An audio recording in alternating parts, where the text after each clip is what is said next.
Continuamos, hermanos, con la clase dominical que hemos estado llevando. Hoy vamos a comenzar la nueva sección, que es donde ya vamos a ver lo que es la salvación finalizada. Recordemos que vimos que la salvación era un proceso que iniciaba, o la aplicación de la salvación, para más claro, iniciaba con lo que es el llamamiento eficaz, Dios llamando a pecadores. Y esta la dividimos en ese entonces en lo que era una subjetiva y otra objetiva. Subjetiva, lo que ocurre dentro del pecador, no lo olvidemos. Ese llamado, ya el pecador escucha en su corazón que Dios lo está llamando, la regeneración. Y después está la objetiva, que es como algo que ocurre fuera del pecador. ¿Como qué? El ejemplo, la adopción o la justificación, que son básicamente como declaraciones legales que se hacen con respecto a una persona.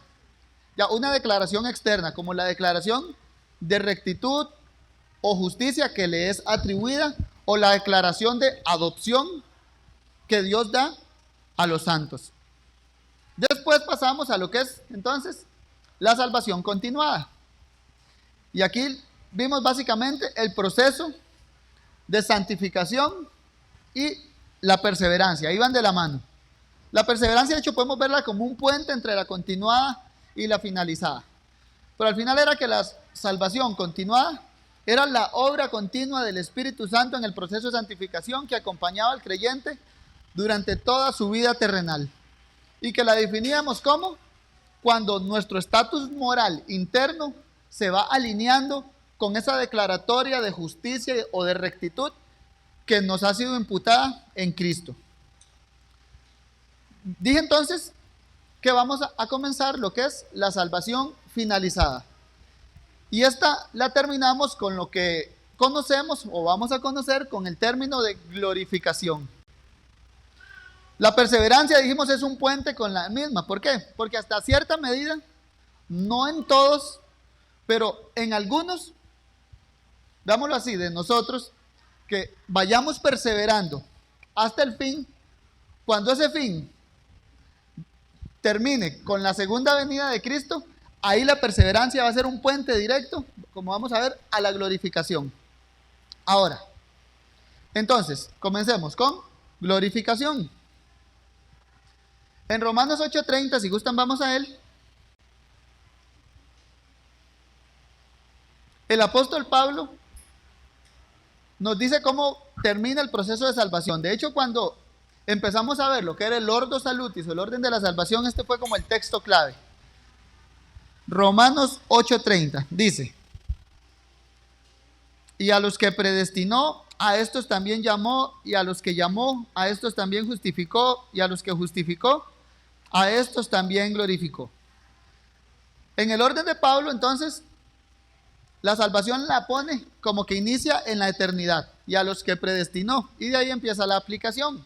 ¿Por qué? Llamó, justificó, y por último dice, y a estos también glorificó. La idea es que el proceso que comienza con un llamado que Dios hace al pecador, termina con algo que llamamos glorificación. Esa es la meta. La meta de ese proceso entonces es la glorificación.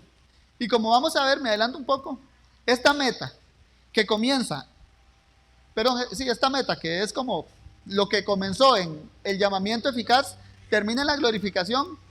Al final vamos a ver qué es la meta en sí de todo el mundo creado. La meta para la creación del mundo que inició en Génesis 1 es la meta que Pablo llama aquí glorificación. Veámoslo así, Adán mismo tenía la meta de ser glorificado, falló. Cristo mismo, entonces, como segundo Adán, como lo vemos en el Nuevo Testamento, mediante la resurrección de los muertos, Él se levantó, ascendió a los cielos a un estado de gloria. Lo que Adán no pudo hacer, Cristo lo hizo y recibió lo que estamos llamando entonces glorificación. Y el Nuevo Testamento, en torno a eso, llama a Cristo como la primicia, como las primicias de los que durmieron, el primero dentro de la resurrección, o aquí lo podemos llamar incluso como el primero de la nueva creación o el primero de la glorificación. ¿Por qué? Porque el objetivo de Jesús como segundo Adán es entonces llegar a esa meta de la glorificación. Vayamos a Hebreos 2:10.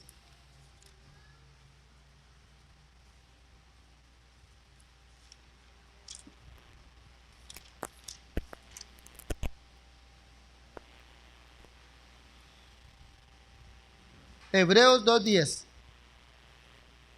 Dice así: por convenía a aquel por cuya causa son todas las cosas, y por quien también todas las cosas subsisten, que habiendo de llevar a muchos hijos a la gloria, perfeccionase por aflicciones al autor de la salvación de ellos. Como vemos aquí, estamos diciendo que Cristo es ese como las primicias de la glorificación, el primer glorificado. Y aquí el autor de Hebreos nos dice, habiendo de llevar muchos hijos a la gloria. Entonces, ¿qué hizo? Perfeccionó por aflicciones al autor de la salvación de ellos. El objetivo de la salvación que trajo Jesucristo, podemos resumirlo aquí, en cuanto a la temática de la glorificación, habiendo de llevar muchos hijos a la gloria. ¿Por qué? Porque así como Adán, la idea era que él, en cuanto al pacto de obras, pasara la prueba y llevara a toda la creación a la nueva creación. Así con Cristo, él como segundo Adán, él vino en el plan de redención no solo a glorificarse a sí mismo, sino a traer la renovación de todas las cosas, o como lo dice el autor, a llevar muchos hijos a la gloria. Eso como para tener un trasfondo de, ok, la Biblia sí nos habla de la glorificación, es la meta del plan de redención. Ahora, con eso creo que ya podemos preguntarnos, entonces, ¿qué es la glorificación? ¿Qué es lo que entendemos cuando la Biblia nos habla, por ejemplo, a estos también glorificó? ¿Qué es lo que se refiere el apóstol Pablo o lo que tenía en mente cuando dijo eso? Primero una aclaración, y la aclaración es que no es la glorificación, porque a veces veo que tiene a confundirse el término. Y veámoslo así, la glorificación no es lo que el creyente o la dicha que el creyente recibe al momento de morir. ¿Por qué? Porque es cierto que la Biblia habla de que estimad al Señor la muerte de los suyos y que la muerte de los creyentes en sí es algo que a ellos los bendice. ¿Por qué? Porque pasan a algo mejor. Ahí mismo en Hebreos, vayamos al capítulo 12, versículo 23. Podemos leer desde el 22. Hebreos 12, versículos 22 y 23. Dice así: sino que os habéis acercado al monte de Sión, a la ciudad del Dios vivo, Jerusalén la celestial, a la compañía de muchos millares de ángeles, a la congregación de los primogénitos que están inscritos en los cielos. A Dios es el juez de todos, a los espíritus de los justos hechos perfectos. ¿Qué vemos ahí? El autor de Hebreos describe aquí a los espíritus de los justos, dice. ¿Y cómo los describe? Hechos perfectos. Veámoslo así. El creyente cuando muere pasa a cierto estado de perfección. A los espíritus de los justos hechos perfectos. Esos que fueron justos, justificados por la fe, ahora los vemos que ya partieron y el autor los llama hechos perfectos. ¿Qué con esto entonces? Que en sí mismo la Biblia afirma que cuando los creyentes mueren pasan a algo mejor. Veámoslo aquí, pasan a un estatus de perfección. Ahora, esto también podemos verlo corroborado como cuando el apóstol Pablo, él habla de cuando estoy en estrecho, dice, no sé si quedarme aquí, o él lo dice en palabras de él, teniendo el deseo de partir y estar con Cristo, lo cual es muchísimo mejor. Ahí Pablo hace como una evaluación de estar aquí o estar con Cristo, y él está en estrecho, porque yo sé que estar con Cristo es mucho mejor, pero la obra aquí me apremia, me llama, es como el corazón del apóstol. pero en sí él ya lo dice, estar con Cristo es muchísimo mejor. Y ahí uno puede desligar dos cosas, que estar con Cristo es mejor y que el que muere va a estar con Cristo. Así que ya eso es una dicha, una bendición que el creyente recibe al momento de morir. Y de ahí hasta podemos entender un poco más ese salmo cuando nos dice, estimad es al muerte de los santos. ¿Por qué? Es algo como que, vamos, como que el Señor mismo está esperando, ya, deseo que esté aquí. Es tan estimada el Señor la muerte de los suyos porque van a estar en algo mucho mejor. Dios quiere el bien para los suyos. Ahora, pero el punto es, esta bendición no es en sí la glorificación. Es también, veámoslo así, un intermedio. Leo para ustedes el Catecismo Menor de Westminster en la pregunta número 37. Dice así: ¿cuáles beneficios de Cristo reciben los creyentes al morir? Al morir, las almas de los creyentes son hechas perfectas en santidad y pasan inmediatamente a la gloria. Y sus cuerpos, estando todavía unidos a Cristo, reposan en sus tumbas hasta la resurrección. Aquí los escritores del catecismo entendieron muy bien, primero, que la muerte no es la meta final de la redención, aunque por sí misma, veámoslo así, es una dicha para el creyente. ¿Por qué? Porque es una dicha, dice, las almas de los creyentes son hechas perfectas en santidad e inmediatamente, ya, ¿qué es el punto de ellos? No hay un purgatorio, no hay algo intermedio entre la muerte y la estancia del creyente con Cristo. E inmediatamente pasan a la gloria. Ya el creyente va a estar en un estatus, veámoslo así, de gloria. Ahora lo podemos llamar de gloria parcial. Ya después vamos a ver por qué. Pero, ¿qué también entendieron ellos? Y sus cuerpos, estando todavía unidos a Cristo, reposan en sus tumbas hasta la resurrección. ¿Esto por qué? Porque la doctrina de la glorificación, esa doctrina, veámoslo así, se cruza con muchas otras doctrinas. En la escatología o la doctrina de las últimas cosas, la glorificación individual del creyente se cruza con la renovación de todas las cosas, entrelaza con la segunda venida de Cristo, que es lo que trae la resurrección de los muertos. Por eso aquí los autores del catecismo lo que hacen, el creyente en espíritu pasa a estar con Cristo, mas su cuerpo, aún unido a Cristo, dice, esperan en sus tumbas la resurrección de los muertos. De ahí que es entendible por qué la muerte no es en sí la glorificación. ¿Por qué? Porque es una glorificación parcial donde el creyente es glorificado, claro que sí, pero veámoslo en alma, no completamente. La salvación que Dios ha dado para su pueblo es una salvación, entendámoslo, integral. Tanto cuerpo y alma son salvados por el Señor. Así como Adán murió espiritualmente y murió físicamente, así la salvación que Dios trae para su pueblo es una salvación tanto espiritual, veámoslo así, como carnal, en el sentido que esta carne también va a ser glorificada. Y la glorificación, como vemos, como está ligada a la resurrección de los muertos y a la segunda venida de Cristo, entonces solo se va a dar cuando la muerte sea derrotada. Y ahí también que nosotros podemos entenderlo, vivimos como en una tensión, porque la muerte ya fue derrotada en Cristo y va a ser derrotada en la segunda venida de Cristo, el postrer enemigo, como lo llama Pablo en 1 Corintios 15.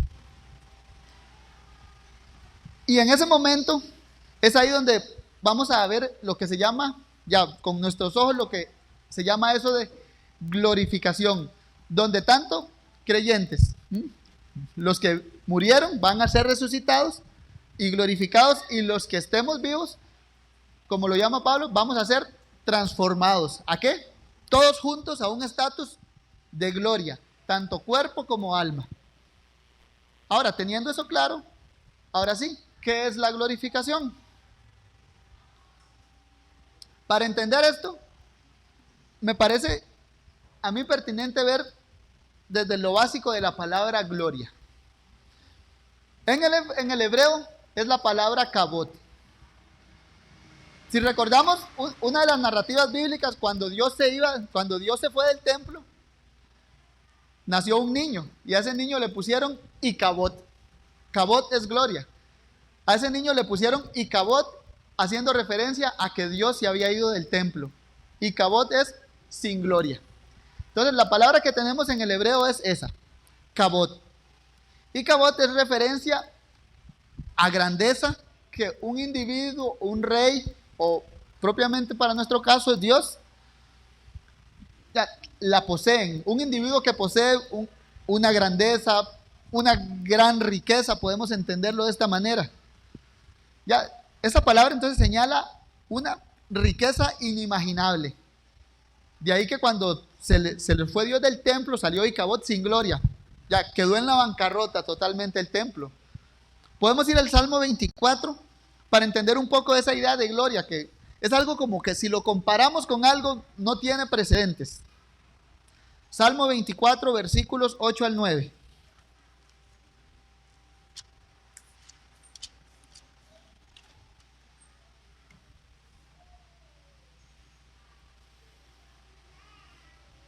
Podemos leer desde el 7. Dice: alzad, oh puertas, vuestras cabezas, y alzaos vosotras puertas eternas, y entrará el Rey de gloria. ¿Quién es este Rey de gloria? Jehová, el fuerte, el valiente, Jehová, el poderoso en batalla. Alzad, oh puertas, vuestras cabezas, y alzaos vosotras puertas eternas, y entrará el Rey de gloria. Aquí, por ejemplo, en este salmo se ve esa idea de grandeza, porque el punto aquí es, se abren las puertas, porque viene alguien incomparable y se preguntan, ¿quién es ese que las puertas eternas se tienen que alzar, se tienen que levantar ante él? Y dicen, el Rey de gloria, Jehová, el poderoso en batalla. Aquí no hay otro en batalla que se le pueda comparar. Él es el de batalla, el que trae riquezas, el que gana todo para su pueblo, y por ende su riqueza es incomparable. Y ante esa gloria y esa majestad, las puertas lo que hacen es, se abren, lo dejan pasar, es imposible detenerlo. Es como, veámoslo así, como hay tanta luz, ¿no?, que las puertas no pueden con eso y se abren. Esa es la idea de la palabra kabod. En el griego del Nuevo Testamento tenemos la palabra doxa, de donde viene doxología. Creo que esa la conocemos más, sobre todo cuando cantamos la doxología. Y esta palabra denota algo similar, como un brillo o una luz de esas que encandilan y que abarcan todo. Esa es la idea de doxa. Podemos ir, por ejemplo, a Hechos 3:13, donde se usa.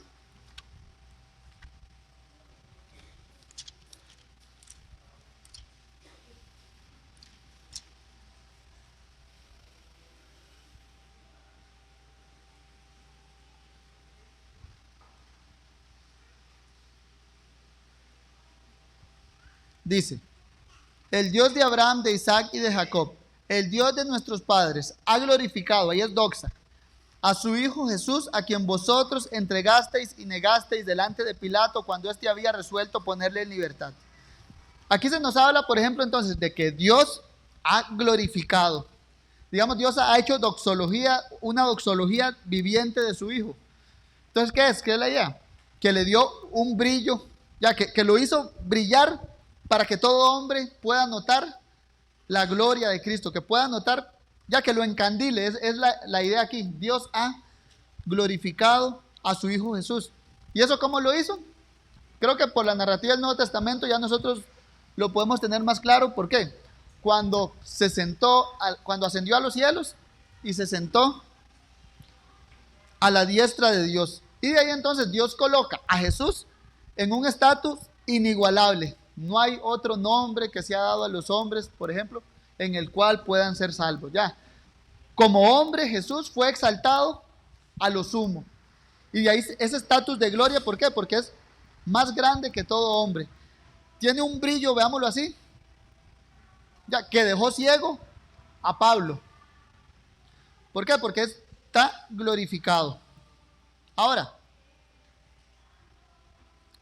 la glorificación del creyente, entonces podemos entenderle algo similar, y es que el creyente de un estado de humillación, de muerte, va a pasar a un estatus de exaltación y de vida. Y de ahí, esos atributos como riqueza, gloria, digámoslo, majestad, brillo, luz, van a ser atribuidos al creyente. Una humanidad que ahora está caída y presa de la muerte, va a pasar a un estatus superior, porque hermanos con Cristo, coherederos con Él. Y para que lo entendamos vamos a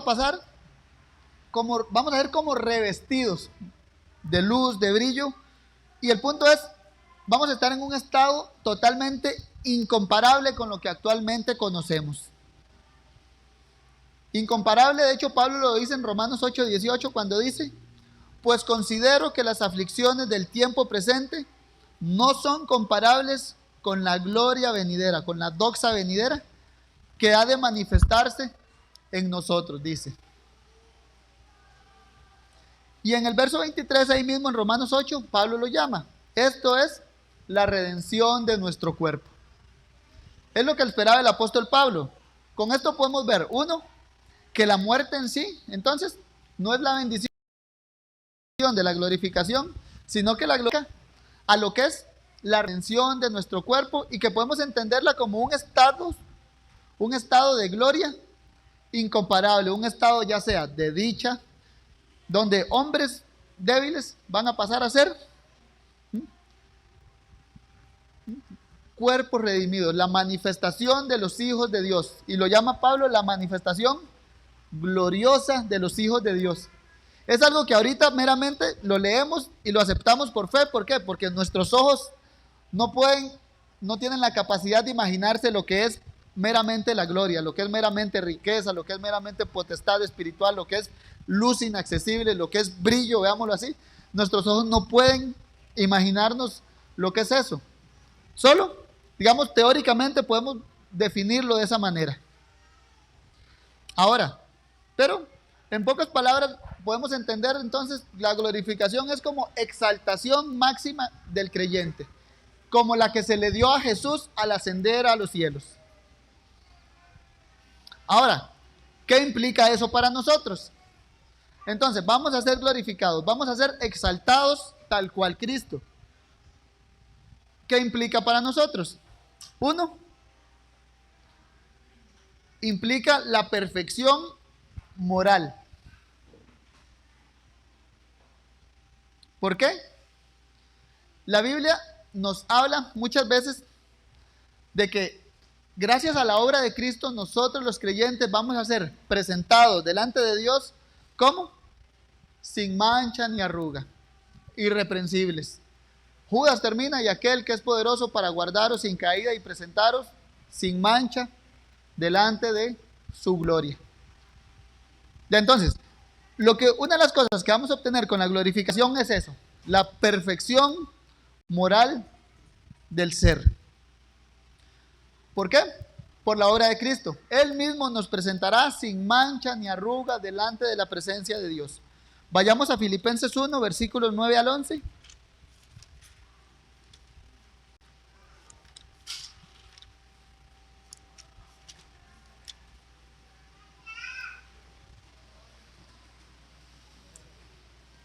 Filipenses 1, versículos 9 al 11.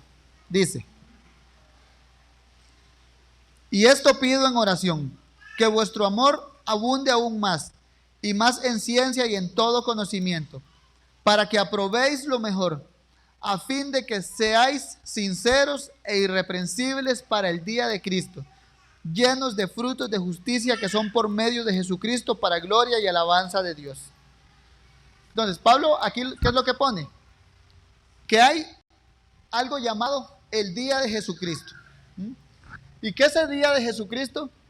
Los creyentes vamos a estar delante de Él.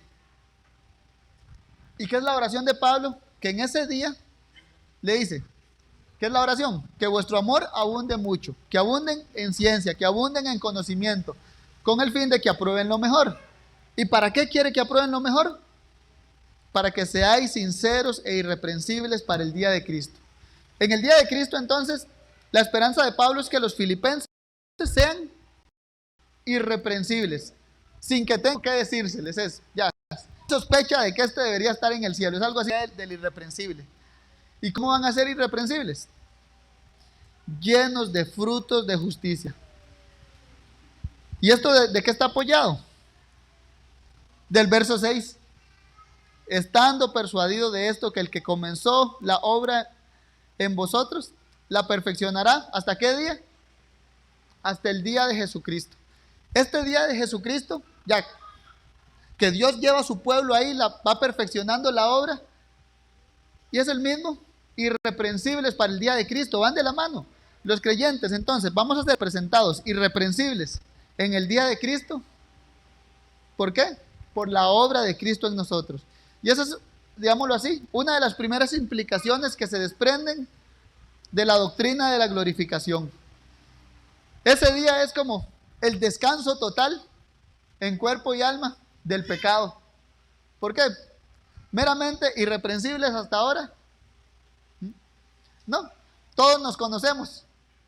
Pero ese día, irreprensibles hasta el día de Cristo. ¿Por qué? Recibiremos la bendición de la glorificación.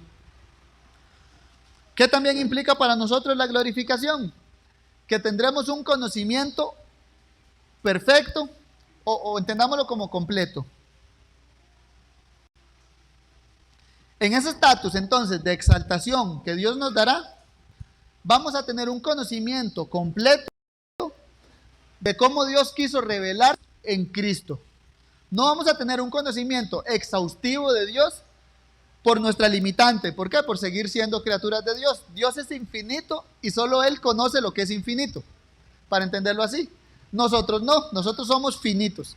Pero sí vamos a tener un entendimiento completo de la revelación que Dios quiso darnos a nosotros. Veámoslo así, como para que lo entendamos, en la glorificación no van a existir los errores doctrinales. Ahora existen los errores doctrinales. Seguramente tenemos errores doctrinales y no tenemos el discernimiento espiritual suficiente para saber en qué estamos errando.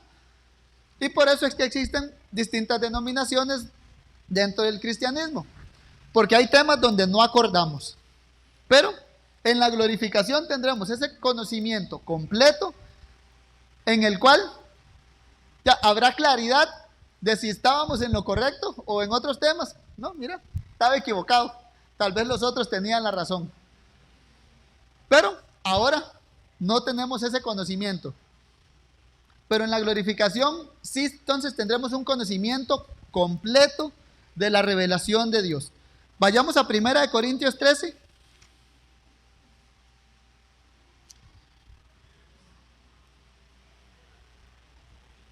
Versículos 9 al 10. Aquí el apóstol Pablo está comparando, vámonos así, lo que es en parte con completo. ¿Y qué es el punto de él? Que cuando venga lo completo, que cuando venga lo perfecto, tendremos un mejor conocimiento. Dice, porque en parte conocemos y en parte profetizamos, mas cuando venga lo perfecto, entonces lo que es en parte se acabará. Cuando yo era niño, hablaba como niño, pensaba como niño, juzgaba como niño, mas cuando ya fui hombre, dejé lo que era de niño. Ahora vemos por espejo oscuramente, mas entonces veremos cara a cara. Ahora conozco en parte, pero entonces conoceré a como fui conocido. Entendamos algo aquí que el apóstol está diciendo. Él habla de un ahora. Dice, ahora vemos por espejo, oscuramente. Entendamos cómo eran los espejos en la época. Eran un metal pulido. No como la maravilla que tenemos hoy en día, que sí nos vemos detallitos, ya, de todo. Eso era un metal pulido y si uno se ve, es como verse en un, sáquele brillo al carro y trate de verse. Algo así era el espejo. Ahora vemos como por espejo, oscuramente. ¿Y Pablo qué dice? Mas entonces veré cara a cara, o pero entonces conoceré como fui conocido. Hace un contraste. Ahora vemos oscuramente por espejo, mas entonces veremos cara a cara. Ya, imagínense el espejo de nuestro. Ese es un cara a cara. No habrá duda de lo que está viendo. Ahora conozco en parte, pero entonces conoceré a como fui conocido. Esto es muy similar a la idea que nos da el apóstol Juan en primera de Juan 3:2. Vayamos a él. Entonces, conoceré a como fui conocido, veré cara a cara. Y el apóstol Juan aquí ya nos viene a aclarar un poco más la idea. Dice, primera de Juan 3:2. Amados, ahora somos hijos de Dios. Es un igual, un ahora versus lo que viene después. Ahora somos hijos de Dios y aún no se ha manifestado lo que hemos de ser. Hay algo que viene, dice. Pero sabemos que cuando Él se manifieste, seremos semejantes a Él, porque le veremos tal como es. Veremos cara a cara, dice Pablo. Juan dice, le veremos tal y como es. ¿Cuándo qué? Cuando Él se manifieste, cuando Él básicamente haga su epifanía o aparezca, es la idea. Entonces, cuando Cristo venga, también obtendremos la bendición de un conocimiento completo. ¿Por qué? Veremos cara a cara, dejaremos de conocer en parte, le veremos tal y como es. Algo que ahora, por medio de la fe, muchas veces es nublado para nosotros. Muchas veces tenemos dudas. ¿Por qué? Porque vemos como por espejo, oscuramente. Otra cosa que ocurrirá entonces con la glorificación, aparte de la perfección, aparte de... se me cambió de página. Aparte de la perfección y aparte del conocimiento es la glorificación del cuerpo. Aquí mismo en el que acabamos de leer de Juan, cuando Él se manifieste, dice, seremos semejantes a Él. Y esto es lo que marca en sí la glorificación, la redención integral del hombre, tanto cuerpo como alma. Nuestro cuerpo será glorificado. ¿Por qué? Estos cuerpos que actualmente todos tenemos se deterioran, se enferman, se desgastan, nos duelen, nos vamos a morir, se van a descomponer. Pero en la consumación escatológica, cuando venga el Señor Jesús, cuando haga su epifanía, entonces seremos semejantes a Él. Vayamos a Filipenses 3, versículos 20 y 21.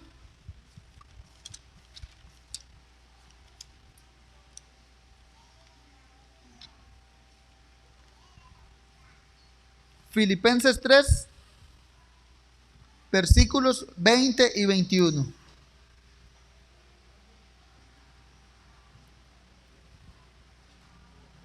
Dice así: mas nuestra ciudadanía está en los cielos, de donde también esperamos al Salvador, al Señor Jesucristo, el cual transformará el cuerpo de la humillación nuestra para que sea semejante al cuerpo de la gloria suya, por el poder por el cual puede también sujetar a sí mismo todas las cosas. Veámoslo aquí, el apóstol Pablo lo dice claro. Y veámoslo cómo va ligado también a la segunda venida de Cristo. Nuestra ciudadanía está en los cielos. ¿Y por qué los cielos? Dice, de donde esperamos a que venga nuestro Salvador. ¿Y qué? El cual transformará. Y aquí la palabra es, digámoslo, de donde viene nuestra palabra metamorfosis, lo que le pasa a las mariposas, al gusanito que se hace en mariposa. Eso es una metamorfosis. Es la palabra que el apóstol Pablo usa aquí cuando nos dice para que sea semejante al cuerpo de su gloria. Es eso, para que sea, digamos, metamorfo. ¿Qué es el punto entonces? Que nuestro cuerpo va a ser transformado. De este cuerpo de humillación, como lo dice Pablo, va a pasar por una transformación a un cuerpo de gloria. Y el estándar es el cuerpo de la gloria de Cristo. ¿Qué es entonces? Cuando Él venga, seremos semejantes a Él. ¿Por qué?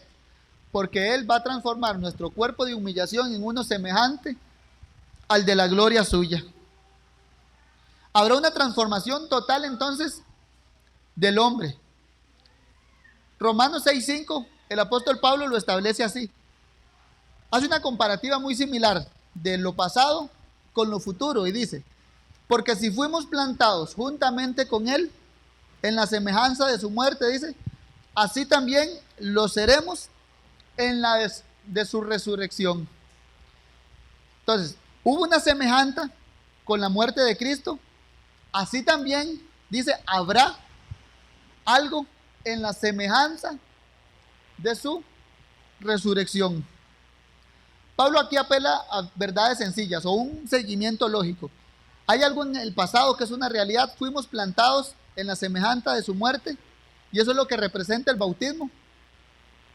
¿Representa qué? Que fuimos plantados. Pero fuimos plantados en la semejanza de su muerte, ¿cuándo? Cuando Él murió. Y por ende nosotros morimos en Él. Y de ahí tenemos la esperanza de que si Él resucitó, entonces así también nos seremos en la semejanza de su resurrección.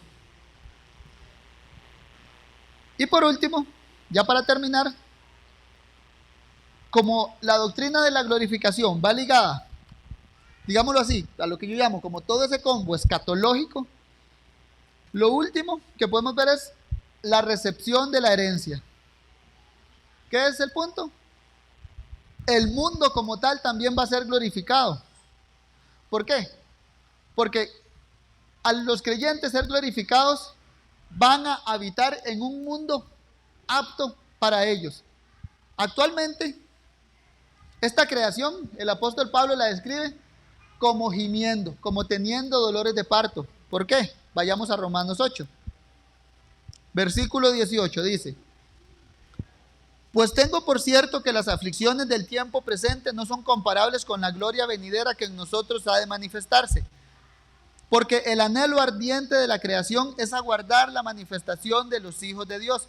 Porque la creación fue sujeta a vanidad, no por su propia voluntad, sino por causa del que la sujetó en esperanza. Porque también la creación misma será libertada de la esclavitud de la corrupción a la libertad gloriosa de los hijos de Dios. Paremos ahí. Entonces dice, la creación va a ser libertada de la esclavitud de la corrupción. ¿Por qué? Todo se corrompe, todos morimos, todo se daña afuera, hay muerte por donde sea, es la idea. Pero dice, la creación va a ser libertada de la esclavitud de la corrupción a la libertad gloriosa de los hijos de Dios. Y esta libertad gloriosa, mis hermanos, la podemos leer más propiamente. Primero ahí en Romanos 8, en el versículo 23, cuando dice, esperando la adopción, la redención de nuestros cuerpos.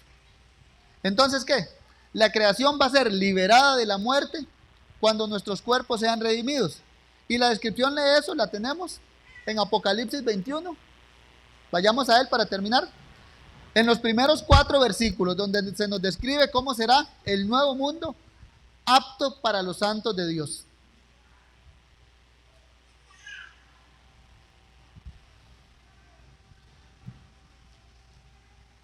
Esta visión del apóstol Juan pasa. Se da el trono blanco.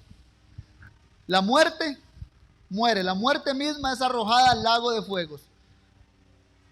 La primera creación, los cielos y la tierra, dice, si gustan después lo leemos, huyen de delante del que estaba sentado en el trono. El cielo huye, la tierra huye, el mar entrega a sus muertos, el Hades entrega a sus muertos. Son lanzados al lago de fuegos. Después de que pasa todo ese caos, el apóstol Juan dice, y vi un cielo nuevo y una tierra nueva, porque el primer cielo y la primera tierra pasaron. ¿Por qué? Huyeron de delante del que estaba en el trono. Y el mar ya no existía más. El mar entregó a sus muertos y fue lanzado al lago de fuegos. Y yo, Juan, vi la santa ciudad, la nueva Jerusalén, descender del cielo.